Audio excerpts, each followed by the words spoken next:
वक्रतुंड महाकाय सूर्यकोटि समप्रभ निर्विघ्नं कुरु मे देव सर्वकार्येषु सर्वदा। ओम गंग गणपते नमः रेणुका देव्येभ्यो नमः कुलस्वामिनी कुलदेवताभ्यो नमः सद्गुरुदेवताभ्यो नमः मातृपितृदेवताभ्यो नमः स्थान देवताभ्यो नमः ग्राम देवताभ्यो नमः वास्तुदेवताभ्यो नमः सर्वेभ्यो देवेभ्यो नमः ब्राह्मणेभ्यो नमः। ओम नमो नारायण।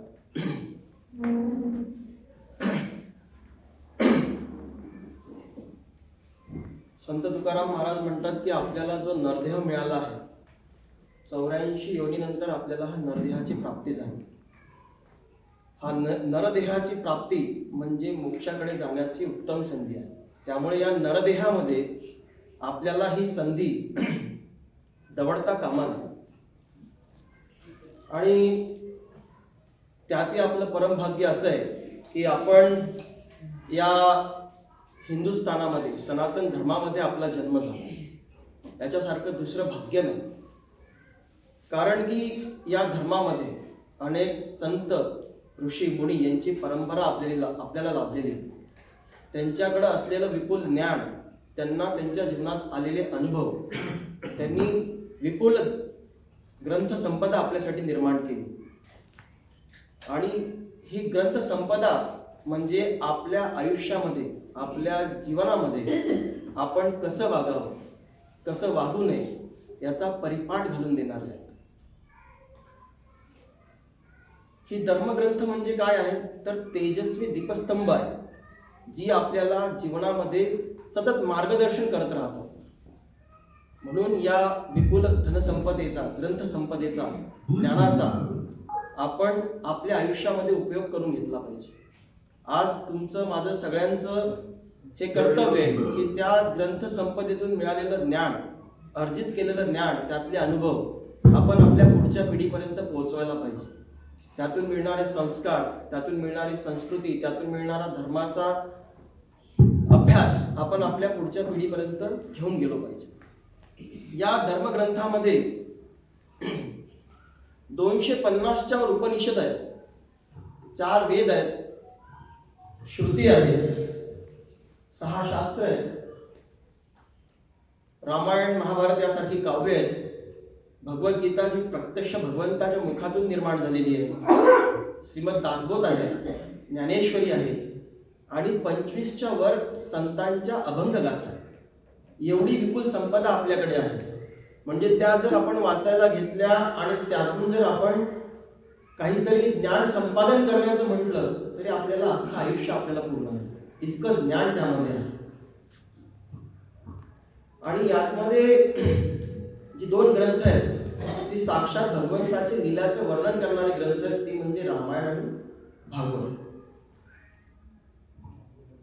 त्या ग्रंथांच्या नुसत्या दर्शनानेही सुद्धा माणसाचा सत्संग वेग जागृत होतो आणि तो सन्मार्गाला लागतो, एवढी त्या ग्रंथांची ताकद आहे। म्हणून संत म्हटलं घराघरामध्ये गीता असू देत, दासबोध असू देत, रामायण महाभारत असू देत, एक तरी ग्रंथ आपल्या घरामध्ये असला पाहिजे। ही त्या ग्रंथांची महती आहे। आणि आपला आजचा विषय रामायण। रामायणातील एक श्लोक वेदशास्त्राहून अधिक एकले राम नाम छेदी जनमरणाचा संबंध। रामायणातला हा एक श्लोक हा वेदशास्त्राहून अधिक आहे। चरितम रघुनाथस्य शतकोटी प्रविस्तरम एक अक्षरम कंसा महापातक नाश। त्यातील एक अक्षर हे महापातकांचा नाश करणार आहे। नाना कथा भूतलावरी परी रामायणाची न पावेश। इतकं गोड, इतकं अवीट आणि इतकं सुंदर रामायण। या रामायणाची निर्मिती जी झाली आहे ती महर्षी वाल्मिकींनी केलेली। रामायणामधून आपल्याला प्रत्येक कथेतून, त्या कथेतील प्रत्येक प्रसंगातून, त्या प्रसंगातल्या प्रत्येक पात्रातून आणि पात्रांच्या मध्ये घडलेला संवाद, त्यातून बरंच काही शिकण्यासारखं छोट्या छोट्या गोष्टी आहेत रामायणामध्ये, त्यातून आपल्याला जीवनाचा महत्त्वपूर्ण संदेश प्राप्त होतो। रामायण हा एक आरसा आहे।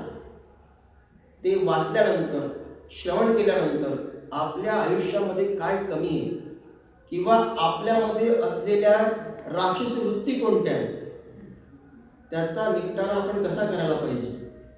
मग आपल्या स्वतःच्या हृदयामध्ये असलेला रावण असो, कुंभकर्ण असो, ताडका असो, मारीच असो, सुबाहू असो, इंद्रजित असो, त्यांचा नाश करून आपल्यामध्ये हनुमंत, अंगद, जांबुवंत, श्रीराम, लक्ष्मण, सीता यांचं प्रगटीकरण आपल्याला करायचं.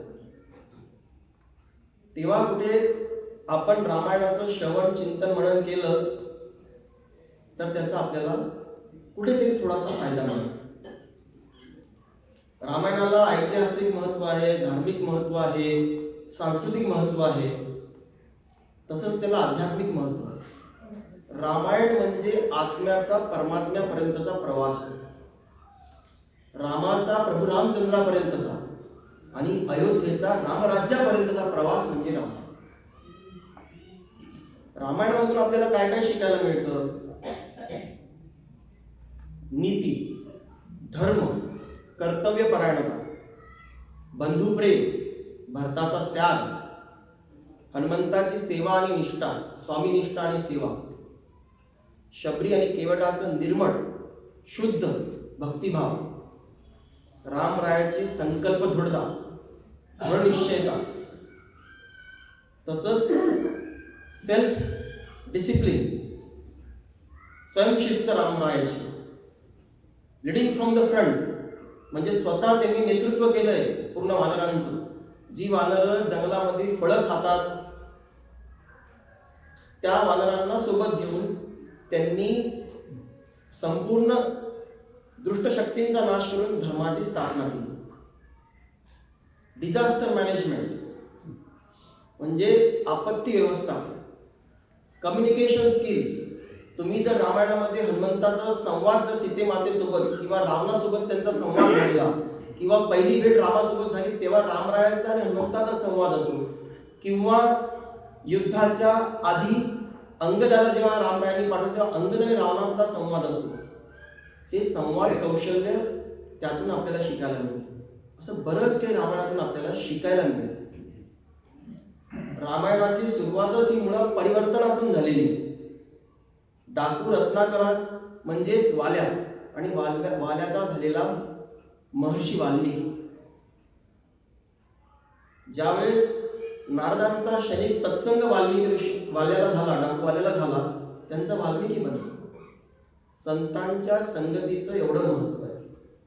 क्षणिक स्पर्श परीक्षाचा झाला तर लोखंडाचं सुवर्ण बनतं. आणि म्हणून सदा संतापाशी जावे त्यांच्या जवळी बैसावे.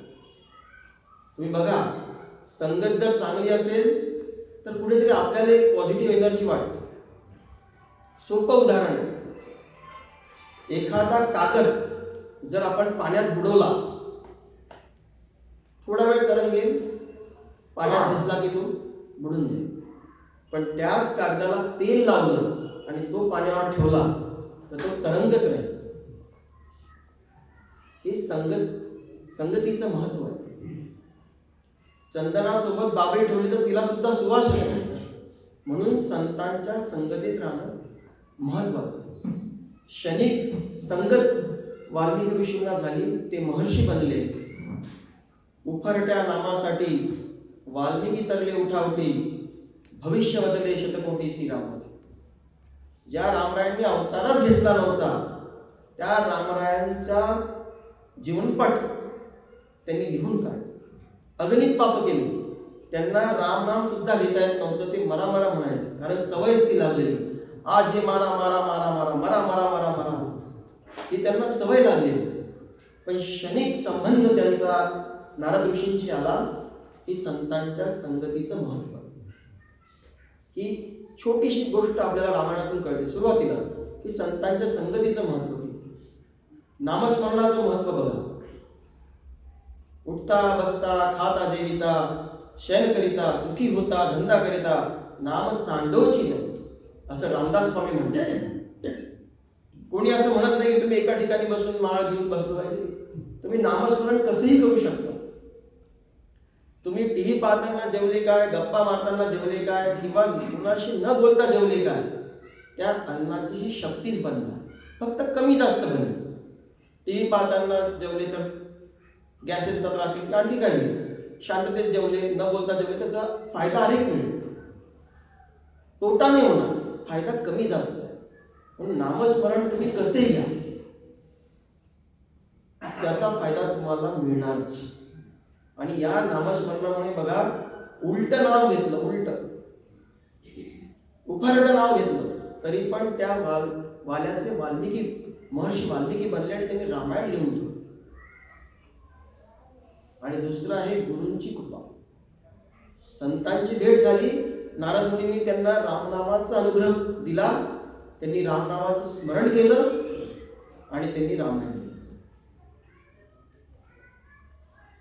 ही परिवर्तनाची व्याख्या किंवा सुरुवातच ही रामायणामध्ये त्यापासून झाली. मग रामाचं प्रगटीकरण कुठे झालं? अयोध्येमध्ये रामाचा जन्म झाला, राजा दशरथाच्या पोटी जन्म झाला. आपल्यामध्ये सुद्धा रामाचं प्रगटीकरण करायचं असेल तर आपल्याला दशरथासारखं व्हावं लागतं. दशरथ म्हणजे काय? 10 अयोध्यांवर ज्याचा ताबा होता, राजा दशरथ. कुठे राहायचा? अयोध्यामध्ये. अयोध्या म्हणजे काय? जिथे कोणत्याही प्रकारचं द्वंद्व होत नाही. आपल्या मनामध्ये सतत द्वंद्व चालू असतं, सुखाचं, दुःखाचं, आनंदाचं, दुःखाचं, आतमध्ये असलेल्या षड्रिपूंचं सदैव द्वंद्व चालू असतं. ते द्वंद्व जेव्हा थांबेल आणि मन आपलं अयोध्या होईल, त्यावेळेस रामाचं प्रगटीकरण. आणि ज्यावेळेस मनामध्ये राम होतो, तोच राम मग कुटुंबात दिसायला लागतो. कुटुंबात राम दिसला की तो मग गावात दिसायला लागतो, समाजात दिसायला लागतो, राष्ट्रात दिसायला लागतो. म्हणून रामाचं राज्य आणणं ही केवळ एका माणसाची काम नाही, एका माणसाचं काम नाही, ते प्रत्येकाला हातभार लावावा लागला. मग अयोध्या कशी होती? स्त्रिया पतिव्रता, पुरुषी धार्मिक, पुत्र उपजती निजकुल दीपक, नृशंसना कुणीही नास्तिक, अतृप्तीचा कुठे न वावर, अशी अयोध्या होती. ज्यामध्ये राहणारे माणसे आनंदी होते, समाधानी होते. आणि जो समाधानी असतो तो सुखी असतो, तो सुखी असतो तिथेच देवाचं प्रकटीकरण असतं. समाधानात सुख मानलं पाहिजे. गरीबाला वाटतं निर्धन को लगे धनवान सुखी, धनवान को लगे सुख राजा को भाई, राजा को लगे चक्रवर्ती सुखी, चक्रवर्ती को लगे सुख इंद्र को भाई, इंद्र कहे श्री राम सुखी, श्री राम कहे सुख संतों को भाई, संत कहे संतोष में सुख है, बिना संतोष दुनिया दुखिया. ज्याच्याकडे पैसा नसतो त्याला वाटतं की माझ्यापेक्षा जो श्रीमंत आहे त्याला जास्ती सुख आहे. श्रीमंत असला की त्याला वाटतं माझ्यापेक्षा जास्त श्रीमंत आहे त्याच्याकडे सुख आहे.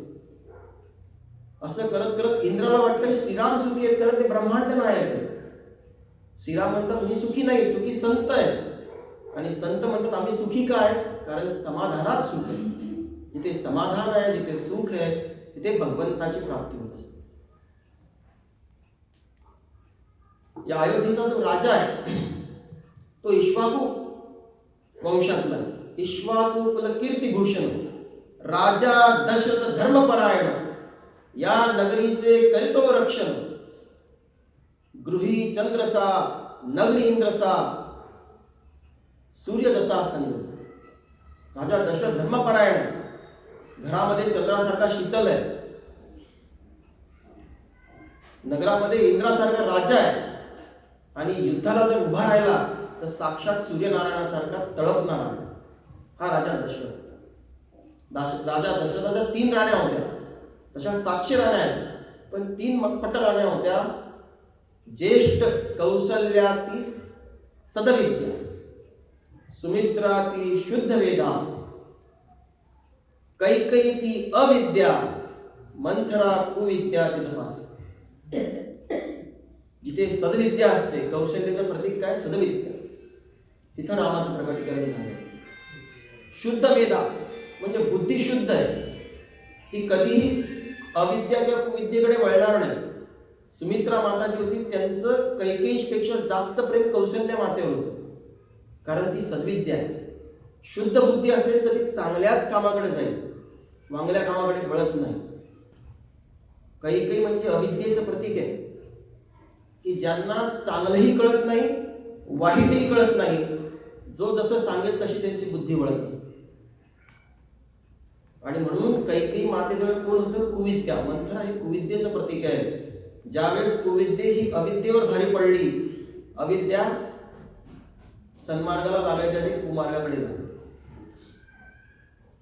अशा 3 राण्या पुत्र कामेष्टी यज्ञ झाला. राजा दशरथाकडे 4 बाळांचा जन्म झाला. धर्म अर्थ काम मोक्ष अशी ती 14ची प्रतीक असलेली 4 बाळं राजा दशरथाकडे मोठी झाली. 8 वर्ष झाल्यानंतर त्यांचा उपनयन संस्कार झाला.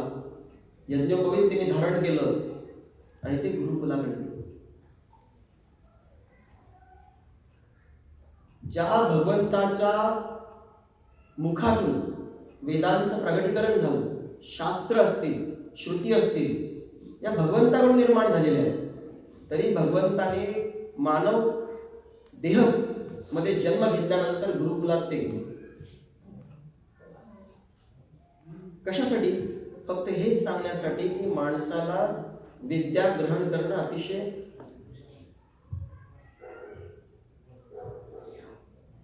गरजेचं आहे, निकडीचं आहे. माणसानं विद्या ग्रहण केली पाहिजे.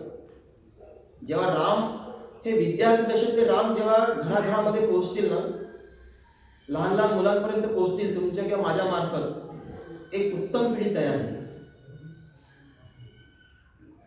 साक्षात देवाचा अवतार असलेले राम, ज्यांना वेद नेती नेती म्हणतात, की वेदांना सुद्धा त्यांचा थांगपत्ता नाही. वेदांत वेद यज्ञेश पुराण पुरुषोत्तम, जाके श्वास सहज श्रुतिचारी. रामचरितमानस मध्ये संत तुलसीदास म्हणतात, जाके श्वास सहज श्रुतिचारी वो हरी पडे कौतुक भार. मला कौतुक वाटतं ते म्हणतात की ज्याच्या मुखातून श्रुती आणि वेदांचं प्रगटीकरण झालं तो राम शिकायला गेला गुरुकुलामध्ये. ते म्हणू शकत होते की मी तर साक्षात परमात्मा आहे, वेद माझ्यातून निर्माण झाले, जग माझ्यातून निर्माण झालं, मला शिकायची गरज नाही, मी आता डायरेक्ट युद्धाला जातो रावणाकडे. नाही, मानव जन्मात ते जन्मले कशासाठी? तर धर्माची स्थापना करण्यासाठी. गुरुकुलामध्ये गेल्यानंतर रामरायांनी काय केलं? त्यांनी कधी असं म्हटलं नाही की मी एक राजाचा मुलगा आहे किंवा मी भगवंताचा अवतार. गुरूंनी सांगितलं ती कामं त्यांनी चोख पार पाडली. यज्ञासाठी संविधा आणणं असो, यज्ञशाळेसाठी संविधा आणणं असो, किंवा मग अनेक कर्मासाठी लागणारी लाकडं असो, भोजनालयासाठी लागणारी असणारी लाकडं असो, आश्रमाची साफसफाई असो, त्यांनी केली. शस्त्र शास्त्र धर्म योग यज्ञ या सगळ्यांची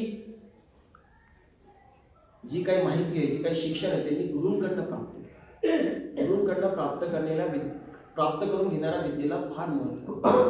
आणि विद्यार्थी दशेमध्ये आपण कसं असावं हे रामरायाकडनं शिकावं. हे आजच्या विद्यार्थ्यांपर्यंत पोहोचणं गरजेचं आहे.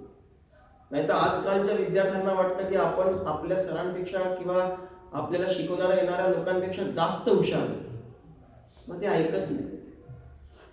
रामरायांना तर सगळं माहीत होतं, पण त्यांनी निमूटपणे गुरुजींचं जे काही शिकवत आहेत ते अध्ययन केलं, चिंतन केलं, मनन केलं. 64 कला 14 विद्यांचा अधिष्ठाता असलेला रामराया त्यांनी या सगळ्यांचं ग्रहण, अर्जन, ज्ञानार्जन गुरु आश्रमात, हे रामरायांकडनं शिकण्यासारखं. छोट्या छोट्या गोष्टी रामायण, पण त्या जीवनाचा महत्त्वपूर्ण संदेश आपल्यापर्यंत पोहोचतो. वशिष्ठांसारखे गुरु त्यांनीही समान शिकवण दिली प्रत्येक विद्यार्थ्याला.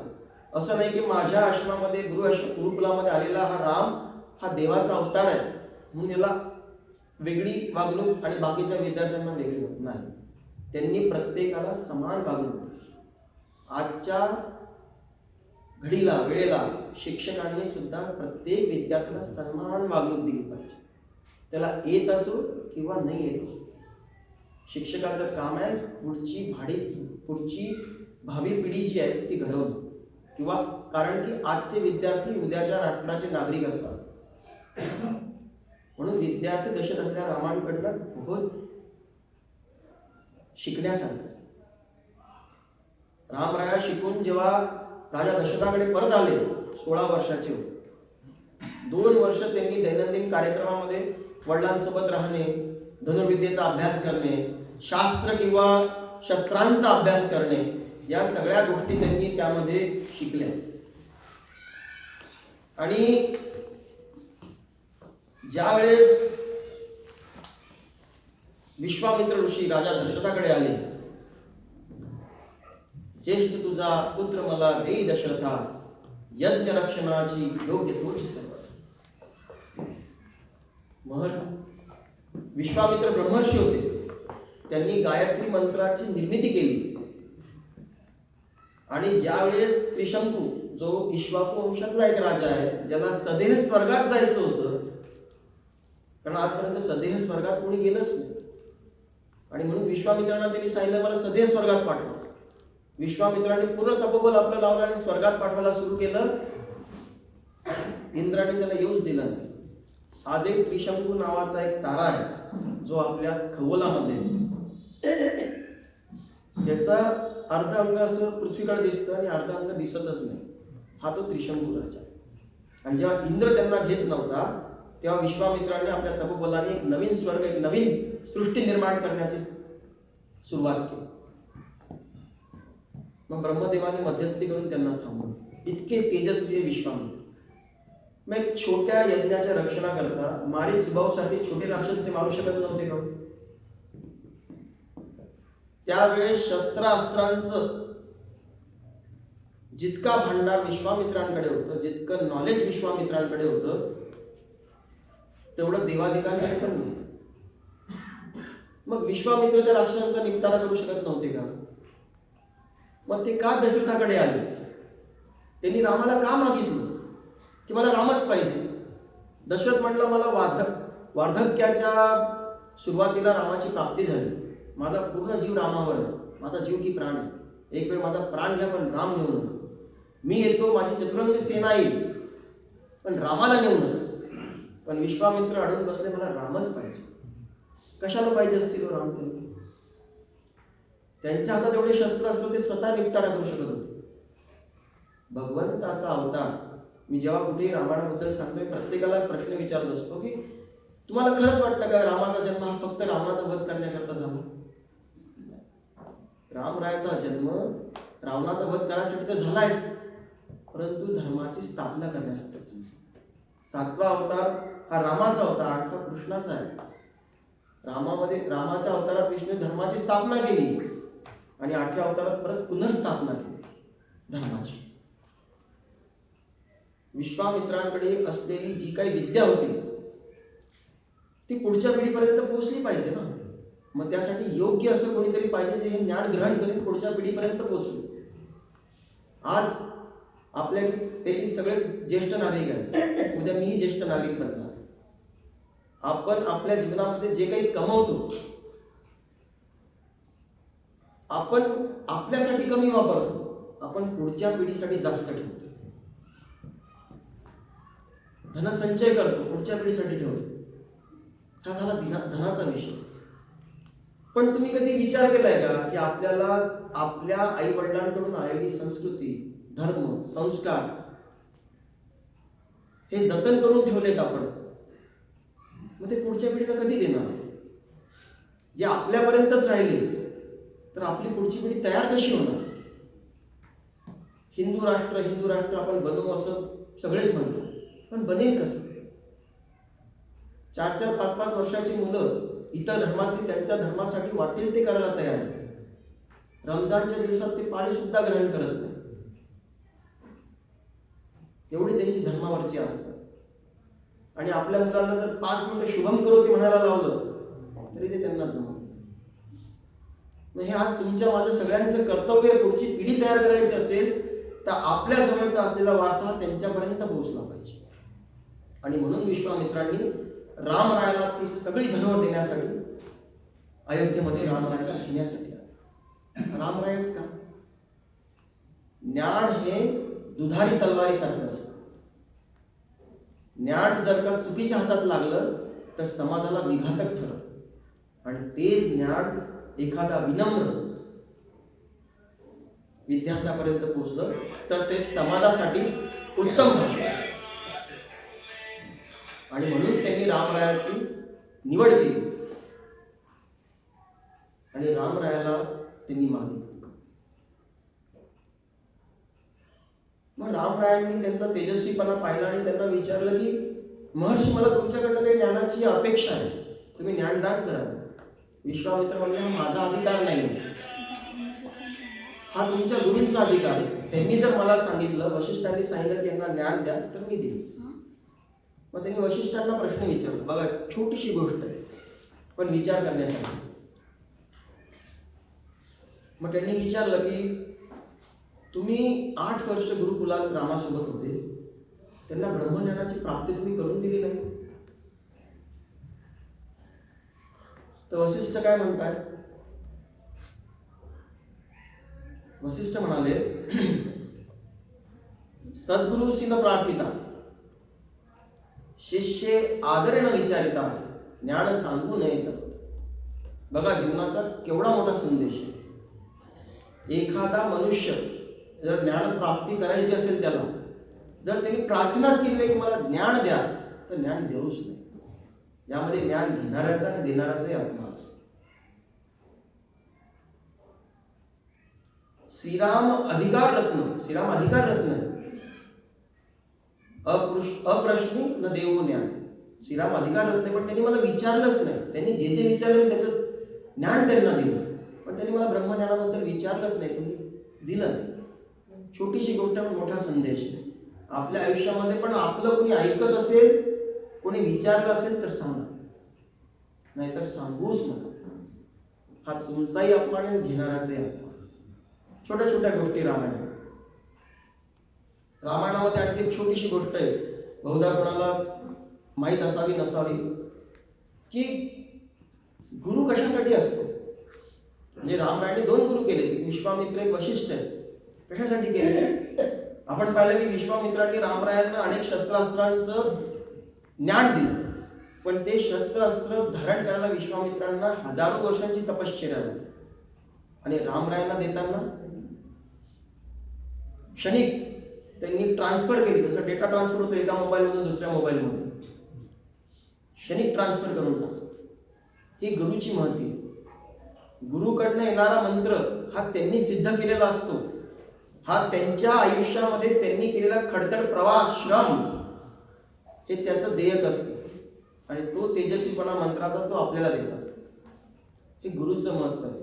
म्हणून नामदेवांची खीर साक्षात भगवंत जरी खात असले तरी नामदेवांचा अहंकार जाण्यासाठी त्यांना विसोबा खेचरचं शिष्य व्हावं लागतं. हे गुरुचं महत्व आपल्या आयुष्यात आहे. आज या भूतलावरती आपल्या ज्या धर्मग्रंथांमध्ये लिहिले आहे त्यामध्ये 4च लोक अशी आहेत की जे आईच्या गर्भातून ब्रह्मज्ञान प्राप्त करून आले, सगळं शिकून आले आईच्या गर्भातच. पहिले आहेत गुरुदेव दत्त, दुसरे आहेत कपिल मुनी, साक्षात विष्णूचा अवतार, तिसरे याज्ञवल्क्य ऋषी, आणि चौथे शुक मुनी. वशिष्ठांचे पुत्र शाक्त ऋषी, शाक्तांचे पराशर, ज्यापासून व्यासांची निर्मिती झाली, आणि व्यासांपासून आले शुक, म्हणजे वशिष्ठांच्याच कुळातले शुक मुनी. आईच्या गर्भातूनच शिकून आले. आणि व्यासांना शुकांचा फार लढा, मुलगाच म्हटल्यावर, पोटचा मुलगा म्हटल्यावर खूप लढा. नजरे आडच होऊ देत नव्हते शुकांना. शुक आपली उन्मनी अवस्थेत राहायचे, कधी आश्रमात राहायचे, कधी कंदमुळं खायचे, कधी खात नव्हते, कधी वस्त्र धारण करायचे, कधी धारणच करत नव्हते. हे शुक जेव्हा 16-17 वर्षाचे झाले तेव्हा मात्र ते आणखी उन्मनी अवस्था वाढली. आणि एक दिवस व्यासांचा डोळा चुकवत ते वनाकडे धावत सुटले. व्यासी त्यांच्या मागे धावत सुटले. आणि एका सरोवरामध्ये काही अप्सरा स्नान करत होत्या. त्या सरोवरात शुकांनी उडी मारली. आणि मग मागून व्यास आले आणि व्यासांनी पाहिलं शुक त्या तलावामध्ये स्नान करतात, आजूबाजूला सुंदर अप्सरा आहेत. आणि व्यास जसे आले तसे त्या काही अप्सरा ज्या होत्या त्या तळाशी गेल्या, काही काठावर वस्त्राने आपलं अंग झाकून गेले. मग व्यासांच्या मनात विचार आला की 18 वर्षांचे माझे शुक आहेत, त्यांना बघून या अप्सरा लाजल्या नाहीत, मला बघून का लाजला? मग त्यांच्या मनात एक विचार आला, शुक तरुण आहे, दिसायला सुंदर आहे, मी वार्धक्याकडे झुकलोय म्हणून तर नसेल. पण त्यांचा हा विचार अप्सरांनी ओळखला. त्यांना वाटलं आता जर आपण व्यासाला नाही सांगितलं, एखाद्या वेळी शाप देऊन भस्म करतील आपल्याला. त्यांनी सांगितलं, व्यास तुम्ही जेव्हा विचार करा तसं नाही हो, शुक हे अवस्थेच्या पलीकडचे आहे, स्त्री पुरुष हा भेदच त्यांच्यामध्ये नाही, म्हणून ते आले तेव्हा आम्ही आमचं स्नान करत बसतो. पण तुमच्या मनामध्ये भेद आहे स्त्री पुरुषांचा, म्हणून तुम्हाला बघताच आम्ही वस्त्र गुंडाळून काही तळाशी गेल्या, काही बाहेर आल्या.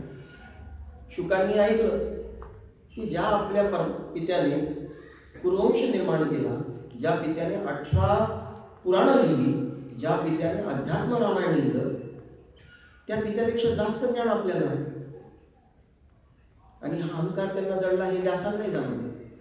व्यासांनी सांगितलं, मिथिलेचा राजा जनक आहे, त्यांच्याकडे तुम्ही जा, तुम्हाला आता एका गुरुची आवश्यकता.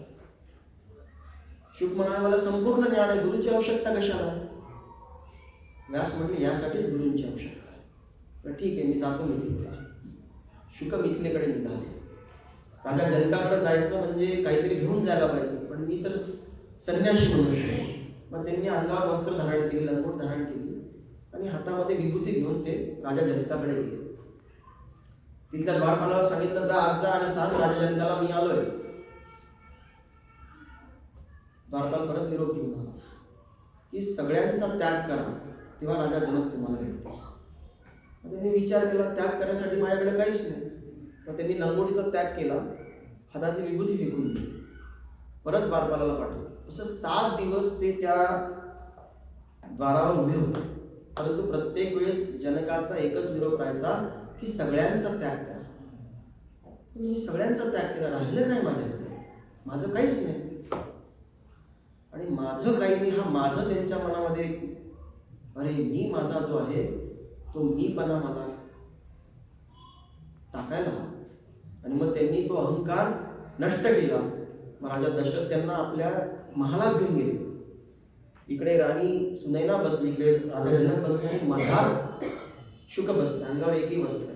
पण त्यांना तो अहंकार नष्ट झाला, स्त्री पुरुषाचा भेदच नाही राहिला. हेच जनकाला पाहिजे होतं. जनक त्यांचे गुरु बनले आणि त्यांनी त्यांना ज्ञान दिले. हे गुरुचं महत्व आहे. जर शुकांना, संत नामदेवांना गुरूंची आवश्यकता पडली तर तुमच्या आमच्यासारख्यांना का पडू नये? पुन्हा आपल्या आयुष्यामध्ये सद्गुरूंची आवश्यकता आहे. रामरायांनी नंतर यज्ञाचं रक्षण केलं, सीता मातेचं पाणीग्रहण केलं, अहिल्याला शिळेपासून मुक्त केले, परशुरामांचा अहंकार नष्ट केला आणि ते अयोध्येला परत आले. 18व्या वर्षी त्यांचा विवाह माता सीतेशी झाला. माता सीता त्यावेळेस 9 वर्षाची. पुढील 9 वर्ष ते अयोध्येत राहिले. त्यांचं 27 वर्ष 27 आणि सीता माता 18 वर्षाची. मला दशरथाला वाटलं आता रामाचा राज्याभिषेक करण्याची वेळ आहे. आम्हाला बोलवून घेतलं की उद्या तुमचा राज्याभिषेक होणार. स्थितप्रज्ञ म्हणजे काय? तर कोणत्याही प्रसंगामध्ये आपली बुद्धी स्थिर असली पाहिजे. हे सांगितलं की तुम्ही चक्रवर्ती राजाचे राजे बनणार, राज्याभिषेक होणार, तरी त्यांना आनंद नाही. आणि ज्यावेळेस कैकेयी त्यांना सांगितलं, तापस वेश विशेष उदासी 14 बरस राम वनवास. नुसतंच वनवासात नाही जायचं 14 वर्ष. तापस वेश धारण करायचा, वल्लक धारण करायची, वल्कल धारण करायची आणि मग 14 वर्ष वनवासात राहायचे. आणि जेव्हा राजा दशरथाने त्यांना बोलवून घेतलं, कैकेयी मातेने सांगितलं की राजा दशरथाने मला दिलेलं वचन आहे, तुम्हाला वनवासात जावं लागणार नाही. विषाद नाही, दुःख नाही. आदल्या रात्री राज्य मिळणार म्हणून आनंद नाही, दुसऱ्या दिवशी सकाळी वनवासात जावं लागणार 14 वर्ष, दुःख. मग त्यांच्या मागे माता सीता, लक्ष्मण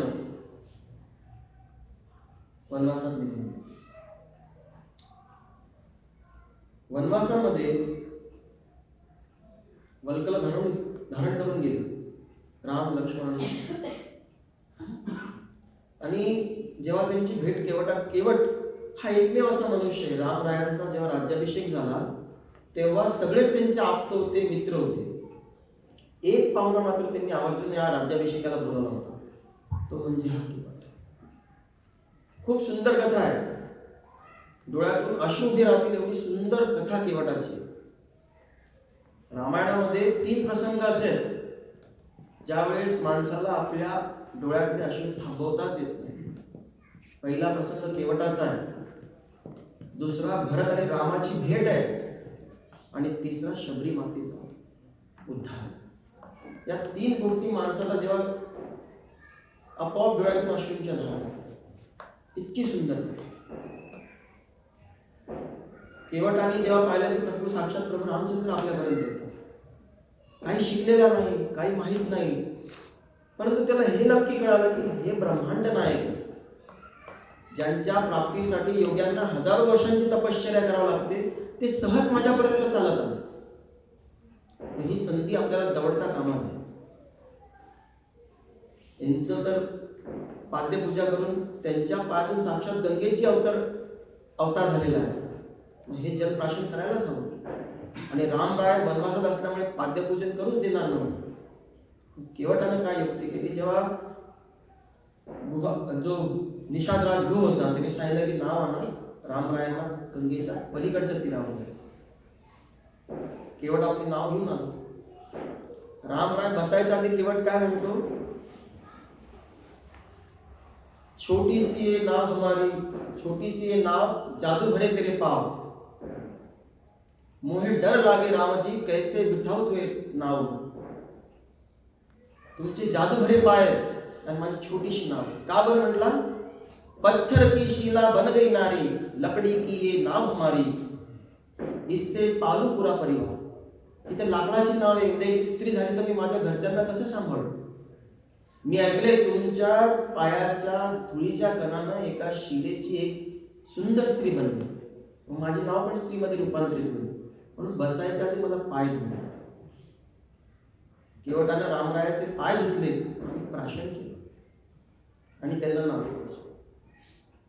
नाव पलीकडच्या तीराला लागायच्या आधी सीते मातेने आपल्या हातातली अंगठी, जिच्यावर राम लिहिलं होतं, ती अंगठी रामरायाच्या हातात काढून दिली.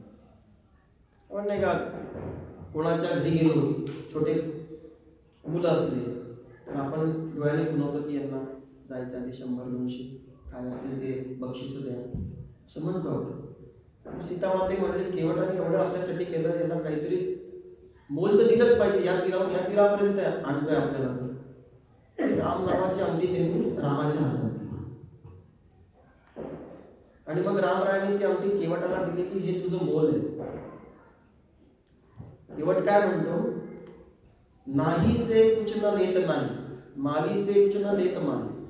पहिले काय, आताच्या युगात असं आहे की एखाद्या नाव्याकडे दुसरा नावी गेला तर ते पैसे घेत नाही. हा याची कटिंग करून देतो तर त्याची कटिंग करून देतो. एखादा माळी असेल तर बाबा माझ्या शेतातली ज्वारी घेऊन जा, तुझ्या शेतातलं काही दुसरं धान्य होणार, ते एकमेकांना पैशांचा व्यवहार करत नाही. मग केवट म्हणाला नाव्याकडनं नावी घेत नाही, माळ्याकडनं माळी घेत नाही, तर केवटाकडनं दुसरा केवट कसा पैसे घेईल. लक्ष्मणाला प्रश्न पडला की ब्रह्मांड नाही तर केवट कसे, केवट कुठे, रामचंद्र कुठे. तरी हा उद्धणासारखा म्हणतो की तुम भी केवट मैं भी केवट, फिर कैसे उतराई कशी करायची, तुम्ही केवट मीही केवट.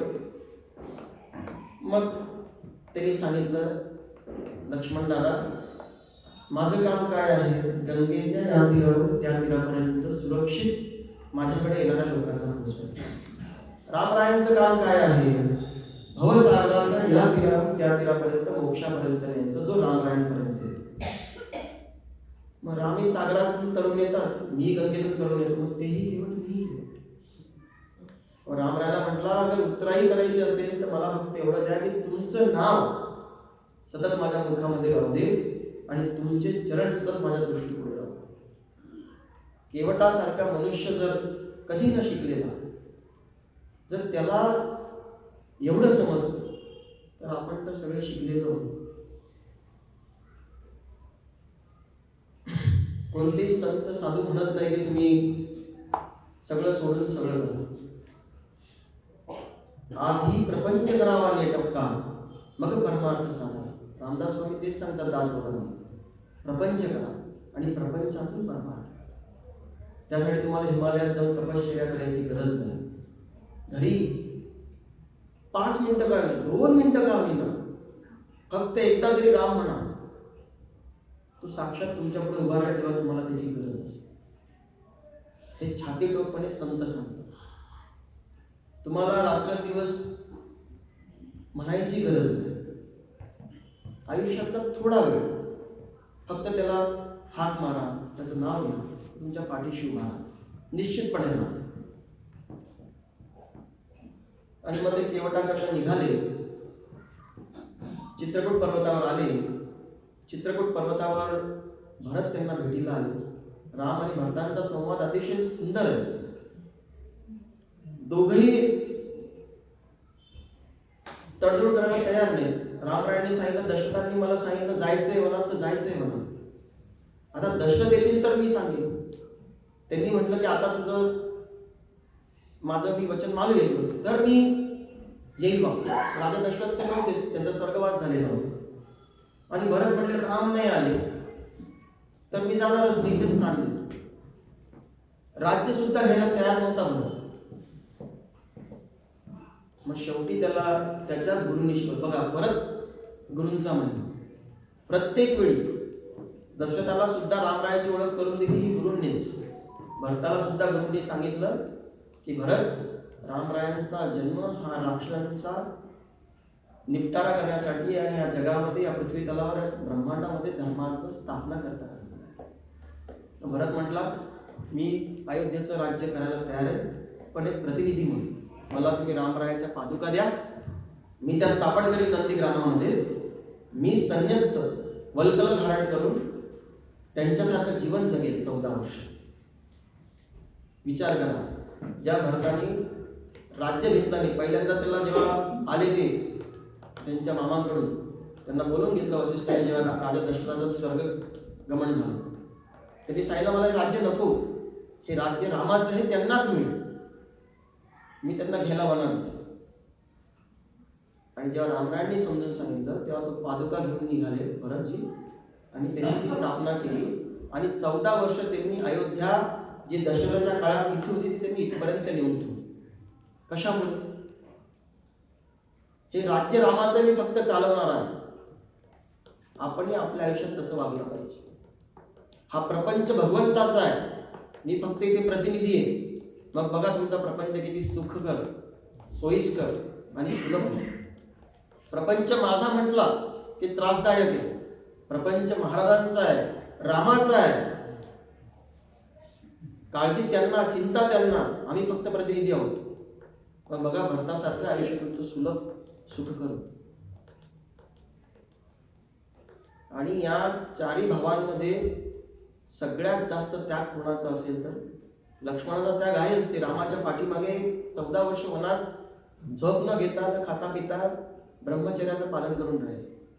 भरताचा त्याग मोठा आहे. ते नंदीग्रामात राहिले वल्कल धारण करून, कंदमुळ. पण याही पेक्षा मोठा त्याग आहे शत्रुघ्नाचा.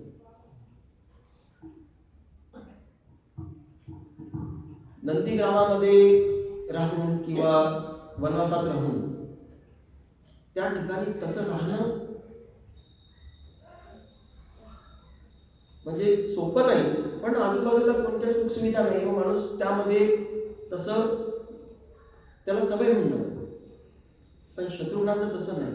3 भाऊ वनवासात गेल्यानंतर शत्रुघ्नाला आईची काळजी करण्या, आईची काळजी, त्यांच्या मातोश्रींच्या काळजी करण्याकरता, अयोध्येची काळजी, तिथल्या प्रजेची काळजी घेण्याकरता त्यांना तिथं अयोध्येत राहावंच लागलं. राजवस्त्र धारण करावी लागली. सगळीकडे भोगचिन्ह आहेत, मुलायम वस्त्र आहेत, खाण्यापिण्याच्या तर बऱ्याच गोष्टी आहेत, सुखसोयी आहेत. पण पण त्या सुखसोयीमध्ये सुद्धा ते एका योगीप्रमाणे राहिले. वल्कल शरीरावर नव्हती, परंतु मन आणि आत्मा हा एखाद्या संन्यासी प्रमाणे होता. म्हणून शत्रुघ्नाचा त्याग हा खूप मोठा. भरताची भेट झाल्यानंतर राजा रामचंद्र सीतामातेला घेऊन अनेक ऋषींची, त्यामध्ये अत्रि ऋषी असतील, अनुसूया माते असतील, अगस्त ऋषी असतील, शरभंग ऋषी असतील, मंदकिर्ण ऋषी असतील, या प्रत्येक ऋषींची भेट घेत घेत घेत ते पुढे झाले. का भेट घेत असतील प्रत्येक ऋषींची? कारण राजा हा सेवक असतो. त्याला प्रत्येक ठिकाणी प्रत्येकाला काय चिंता आहे, काय प्रॉब्लेम्स आहे, त्याला जाणून घेऊन त्यावर काम करायचं. म्हणून ते प्रत्येक ऋषीमुनींकडे जाऊन विचार करून आले की तुम्हाला काय त्रास आहे, राक्षसांचा त्रास आहे, मग काय त्रास आहे. मग त्यानुसार त्यांनी संकल्प केला की मला रावणाचं संपूर्ण राज्य राक्षसांसहित नष्ट करायचं आणि धर्माची स्थापना करायची.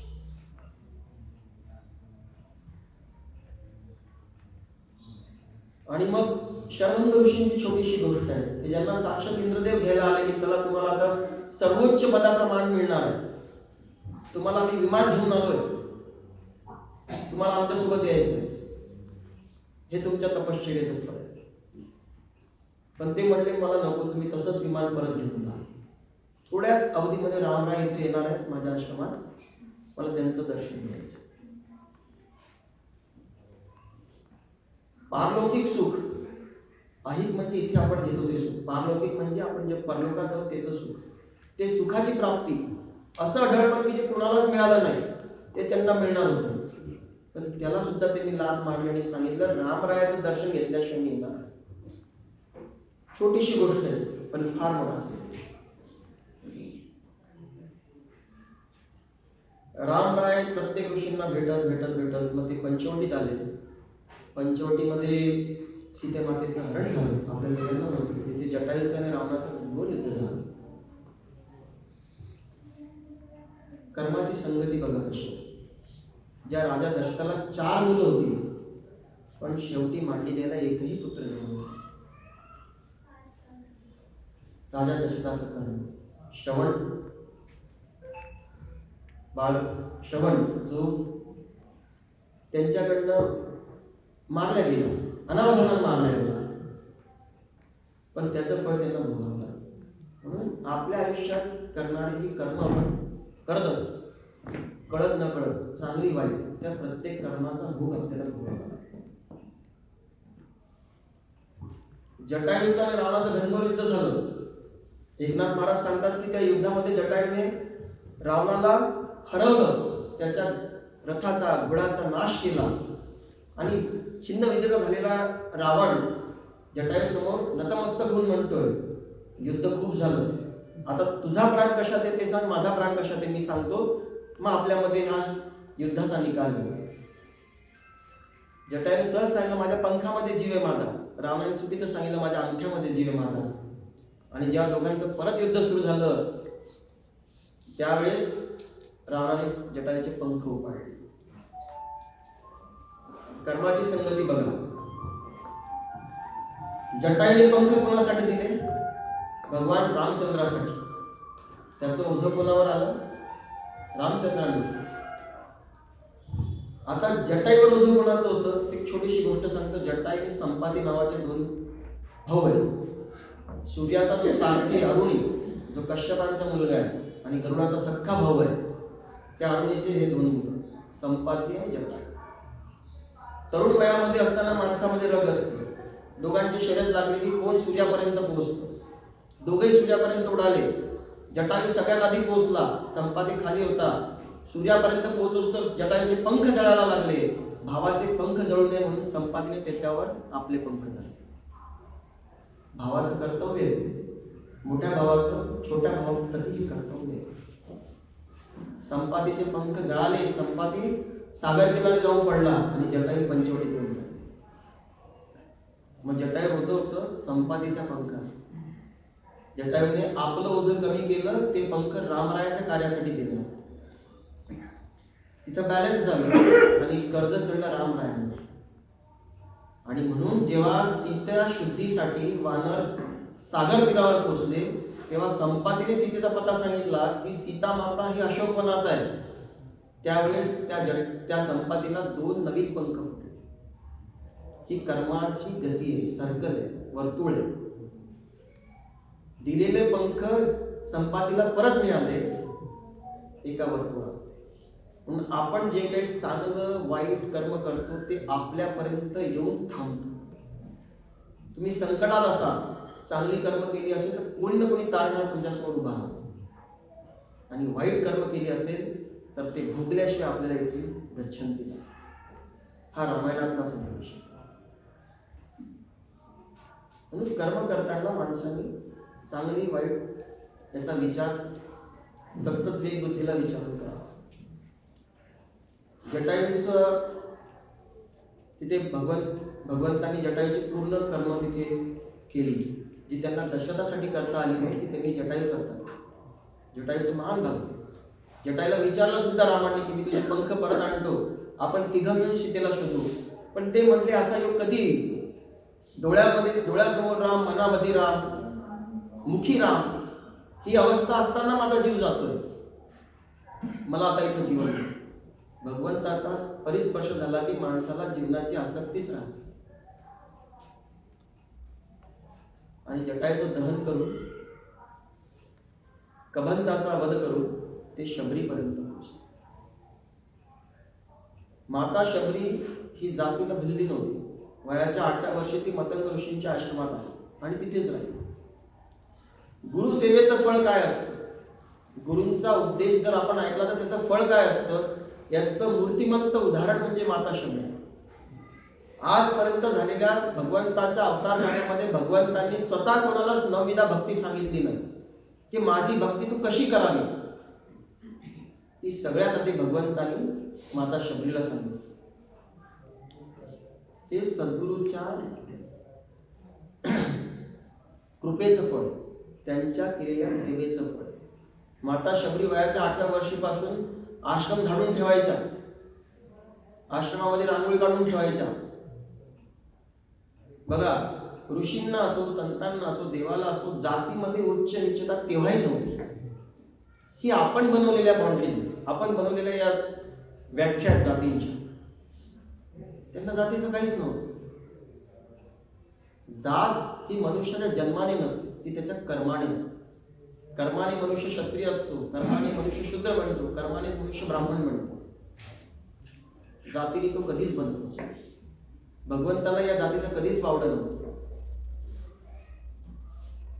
आणि जेव्हा मतंग ऋषींना भगवंताचं विमान घ्यायला आलं तर त्यांनी सांगितलं की मी एकटा येणार नाही, माझ्या आश्रमातले माझे सगळे शिष्य येतील, त्यांनी माझी खूप सेवा केली. सगळे तयारीत लागले की आता विमानात बसायचं आणि भगवंताच्या लोकांमध्ये आपला वास आहे तिथे जायचं. माता शबरीने पण विचार केला की सगळे जात आहेत, आपली कुठेतरी एक जागा असेल त्या विमानात. म्हणून त्यांनी सगळं की आता आपण निघायचंय, प्रयाण करायचं. सगळे विचार करत होते की अरे हिने ना कधी वेदाचं पाठ केलं, ना यज्ञामध्ये आहुती दिली, ना कधी तिने नामस्मरण करताना दिसते, हिला कोण कसं नेणार. मग ते सगळे तिच्यावर हसायला लागले की तुम्हाला इथंच थांबायचं, आम्ही चाललोय. लोक बोलतात, वाईट तर त्यांनाही वाटत होतं, पण त्यांना कुठेतरी वाटत होतं गुरु माझ्या पाठीशी आहे, ते नक्की माझं कल्याण करतात. विमान उडायची तयारी झाली आणि माता शबरी खालीच होती. त्यांना वाटायचं की आता गुरु बोलवतील, आता गुरु बोलवतील, आता गुरु बोलवतील. एक मन म्हणायचं की गुरु करतील आपलं काहीतरी, पण लगेच दुसरं मन म्हणायचं अरे अजूनही आपल्याला बोलवलं नाही. लोकांनी आता वाटायला लागलं आहे शबरी काय येत नाही, आता माता शबरी इथंच राहणार. प्रत्येकाला आपल्या कामाचा अभिमान असतो. विमान थांबवलं, ते खाली उतरलं आणि शबरीला सांगितलं या विमानात तुझी जागा नाही. त्यांना गळगळ रडायला आलं की असा कोणता अपराध माझा घडला की मला माझ्या गुरुसोबत जायला भेटत नाही. तुझी योग्यता नाही शबरी या विमानात बसायची. म्हणजे यापेक्षा जास्त योग्यता आहे. तू तुझ्या सद्गुरूंची इतकी एकरूप झालेली आहेस की तुझी योग्यता काय आहे, यापेक्षा पलीकडची. भगवान रामचंद्राने त्रेतायुगामध्ये अयोध्येत अवतार घेतलाय, ते तुला शोधत शोधत येते. तुला शोधायची गरज पडत नाही, फक्त त्यांची वाट. किती दिवस वाट पाहिली भगवान रामचंद्राची शबरीने. रोज सकाळी उठायची, सडामार्जन करायची, फळं आणून ठेवायची रामचंद्रांसाठी. 1 दिवस, 10 दिवस, 2 महिने, 50 दिवस, 12 महिने, 24 महिने, 4 वर्ष, 82 वर्ष त्यांनी रामचंद्राची वाट पाहिली. का पाहिली? सद्गुरु वचनावर असलेला विश्वास. माझ्या गुरुंनी सांगितलेलं राम येतील तर येतीलच.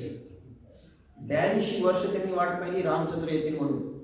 आणि रोजचा एकच दैनंदिन कार्यक्रम, झाडून पुसून ठेवणे की रामचंद्र कधी येतील तयारीत असते. ज्याला पंचपक्वान्नाचा नैवेद्य आपण दाखवतो, नैवेद्य उष्टा होऊ नये म्हणून आपण लहान मुलांना म्हणतो की आधी देवाला दाखवायचं आणि मग तुम्हाला देऊ. त्या भगवंताने शबरीची उष्टी बोलतो.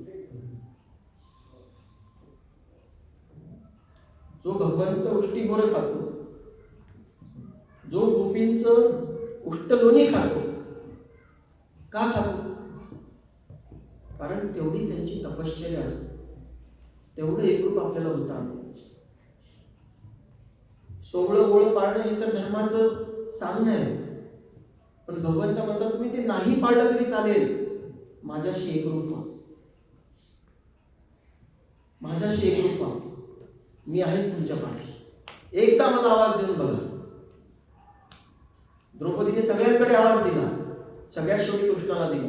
आले ना कृष्ण धावून. मग आपल्या आयुष्यात आलेल्या प्रत्येक संकटामध्ये एकदा तरी त्याला आठवा, तुमच्या पाठीशी उभा आहे, निश्चितपणे उभा आहे. हे मी सांगत नाही आणि माझ्या सांगण्याने तर काहीच होत नाही.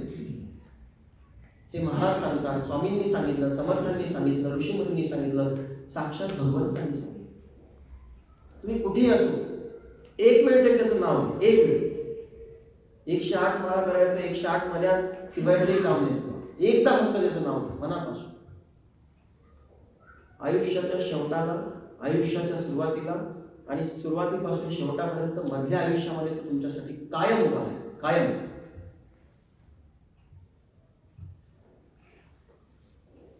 माता शबरीची उष्ट बोरं रामरायांनी खाल्ली, लक्ष्मणाने मात्र खाल्ली नाही.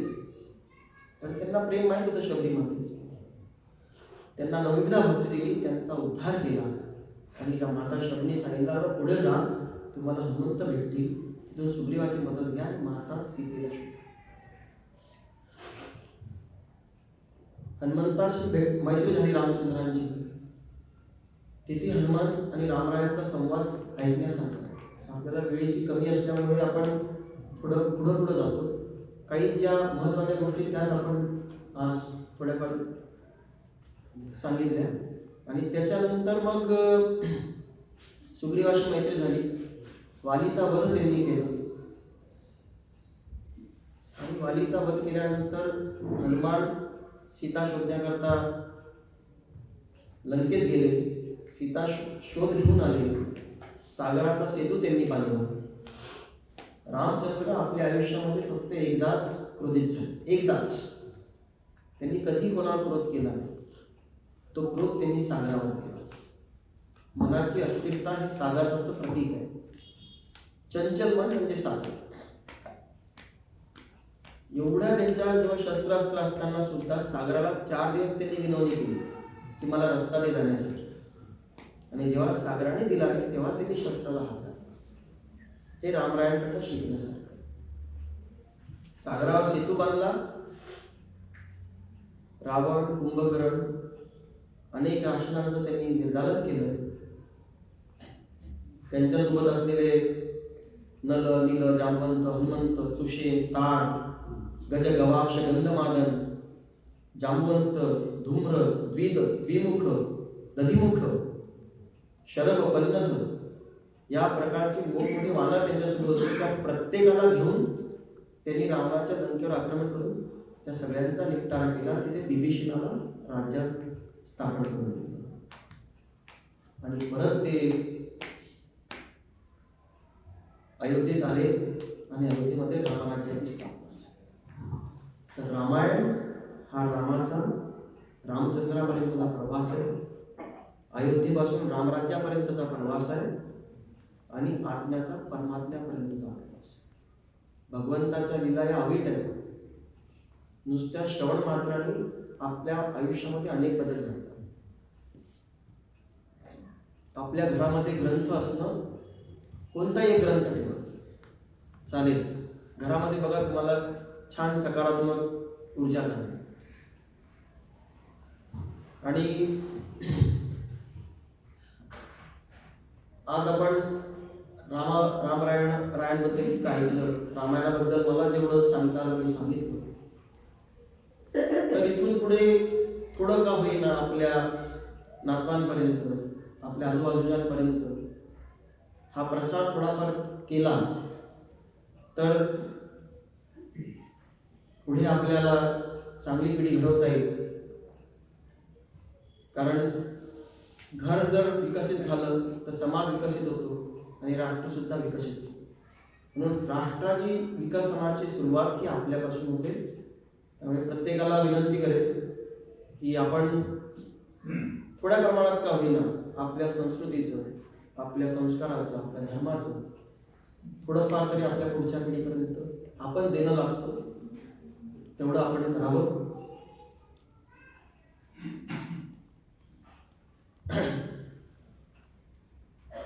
रामायण असेल, महाभारत असेल, गीता असेल, ज्ञानेश्वरी असेल, थोडी एकदा तरी आयुष्यात थोडं तरी वाचता येतं आपल्याला. म्हणून निरक्षर असतील तर हे पण वाचता येतं, थोडं तरी आपण वाचायला हवं असं मी सांगेन.